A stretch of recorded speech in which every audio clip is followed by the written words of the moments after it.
ஏன் அழுவ வைக்கிறீங்க என்ன? என்னோட மம்மி என்ன சொல்றது, உலகத்திலே ஒரு பெரிய இமோஷன், பெரிய ஒரு பாண்ட், பெரிய ஒரு கனெக்ஷன்.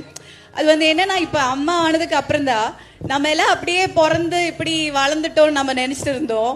ஆனா ஒரு அப்பா அம்மா ஆகும்போதா அதுக்கு எவ்வளோ கஷ்டப்பாடு, அவங்க எவ்வளோ கஷ்டப்பட்டிருக்கான்னு நம்மளுக்கு புரியுது. ஆனா இப்ப இருக்கிற மாதிரி ரிசோர்சஸ் அந்த அன்னைக்கு கிடையாது. அவங்க தனியா வீடையும் பார்க்கணும், குக்கும் பண்ணணும், குழந்தைங்களையும் பார்க்கணும், இது எல்லாம் பண்ணி. ஆனா நம்மளோட ரொம்ப அழகா பண்ணியிருக்காங்க அவங்க, இவ்வளோ ரிசோர்சஸ் இருந்துட்டும். ஸோ எனக்கு உண்மையா சொல்லணும்னா அவங்க காலில் விட்டு கும்பிட்டுட்டு இருக்கேன் நான் டெய்லி. எப்படி அம்மா இது பண்ணீங்கன்னு சொல்லிட்டு. ரொம்ப ரொம்ப ஸ்ட்ராங்கான, ரொம்ப போல்டான ஒரு women. She is my role model. I look up to her உண்மையாவே.